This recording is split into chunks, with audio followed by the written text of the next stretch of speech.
anak-anakku semua, soleh-solehah kelas 3. Semoga kalian dalam keadaan sehat ya.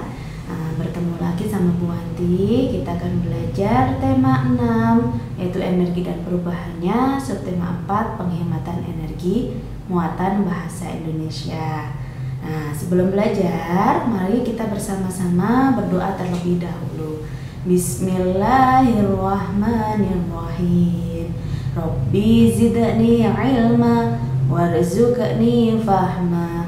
Amin. Oke. Pada pagi hari ini ya, kita akan belajar muatan bahasa Indonesia. Yang pertama, mendiskusikan informasi dari teks tentang penghematan energi. Yang pertama, langkah-langkahnya, pokok-pokok informasi ini dapat ditemukan dengan membaca, cermat, kemudian mendiskusikannya.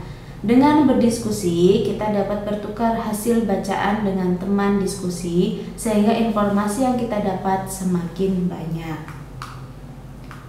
Nah, di sini ada contohnya, ya, coba kita simak ya. Sekolah merupakan tempat belajar utama bagi pelajar. Kegiatan belajar di sekolah memerlukan energi listrik yang cukup besar. Siswa, guru, staf administrasi, hingga penjaga sekolah menggunakan listrik setiap harinya. Penggunaan listrik di sekolah cukup besar sehingga diperlukan upaya penghematan energi agar sumber energi tetap tersedia. Nah, dari teks tersebut adakah informasinya? Ya, informasinya yaitu penggunaan listrik di sekolah cukup besar sehingga diperlukan upaya penghematan energi agar sumber energi tetap tersedia.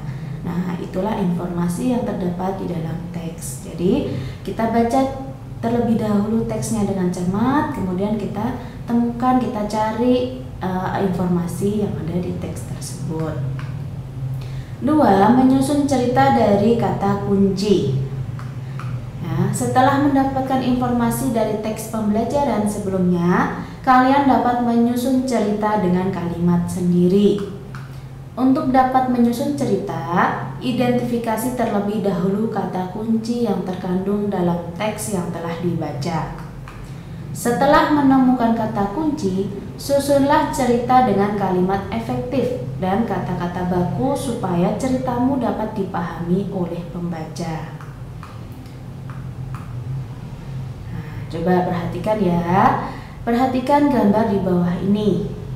Nah, ada anak sedang bermain game, bermain gadget ya. Terus TV-nya atau audionya nyala, keran air nyala, lampu juga menyala, kipas anginnya juga menyala.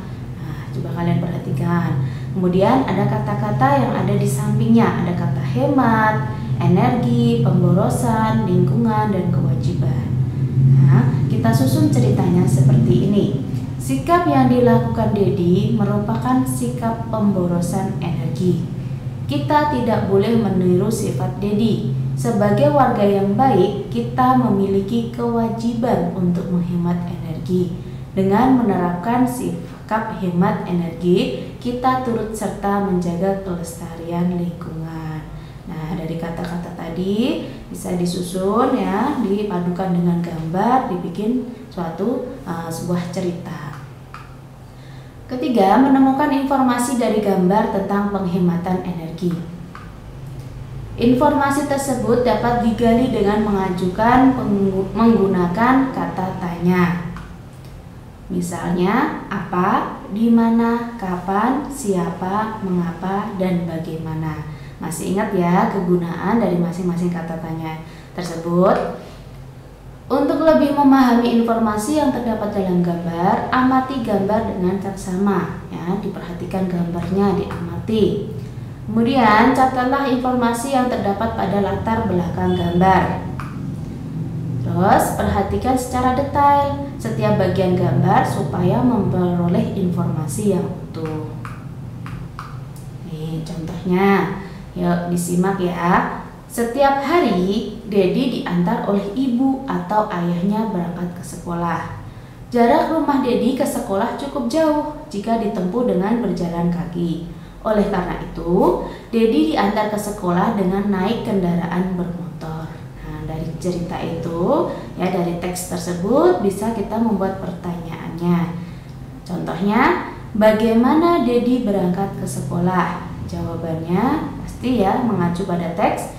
Dedi diantar oleh ibu atau ayahnya ke sekolah naik mobil atau motor atau kendaraan umum. Kemudian pertanyaan lagi, siapa yang mengantar Dedi ke sekolah? Jawabannya ayah atau ibu. Kemudian menuliskan informasi dari teks tentang menghemat energi. Pada pembelajaran sebelumnya, kamu telah mengetahui pentingnya penghematan energi dan cara menghemat energi.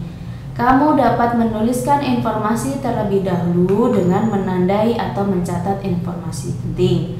Selanjutnya, informasi penting disusun dalam bentuk kalimat hingga menjadi paragraf padu. Setiap paragraf terdiri dari kalimat utama dan kalimat penjelas. Kemudian, menuliskan laporan kegiatan. Menulis laporan dapat dimulai dengan menggunakan pertanyaan. Seperti contoh tadi ya, dibalik dulu buat membuat pertanyaan, baru bisa membuat menulis laporan. Jawaban dari pertanyaan-pertanyaan tersebut merupakan informasi yang dilaporkan. Selain itu, laporan kegiatan ditulis menggunakan kalimat pasif. Kalimat pasif ditandai dengan adanya kata kerja pasif. Contohnya kata ditutup merupakan kata pasif dari kata aktif menutup. Menuliskan informasi dari gambar menjadi cerita berseri. Informasi dapat diperoleh melalui pengamatan pada gambar. Gambar berseri berisi urutan peristiwa yang membentuk sebuah cerita. Memperoleh informasi dalam gambar berseri dilakukan dengan mengamati setiap peristiwa dengan cermat. Hal yang perlu diamati dari gambar seperti tokoh, kegiatan, serta latar belakang waktu dan tempat. Setelah mengamati gambar, kamu dapat menuliskannya informasi dari setiap gambar hingga membentuk urutan cerita. Nah, itu bisa kalian lakukan ya pada buku kalian, buat latihan saja. Ada di buku kalian ya, gambar berseri. Untuk kalian buat ceritanya dengan kalimat sendiri ya, silahkan. Nah, untuk tugas hari ini ya, kalian mengerjakan buku pena halaman 185, nomor 1 sampai 5 saja. Nah, kalian baca dulu, ada ceritanya di halaman 184. Kemudian nomor 1 sampai 5 di halaman 185 itu kalian jawab sesuai dengan teks bacaan sebelumnya. Nah, untuk kalian tidak usah dikirim, minta tolong ya ayah bunda untuk cukup di paraf saja. Nah, mungkin dari ibu cukup sekian, kurang lebihnya ibu mohon maaf. Jazakumullah khairan katsiran ayah bunda yang selalu mendampingi anda belajar di rumah. Dan buat soleh-solehah kelas 3, semangat terus ya belajarnya. Insya Allah kita akan ketemu di hari Senin langsung PTS tertulis. Jadi mohon dipersiapkan belajarnya ya, semoga kalian mendapatkan nilai yang terbaik. Nah, cukup dari ibu. Wabillahi taufiq wal hidayah. Wassalamualaikum warahmatullahi wabarakatuh.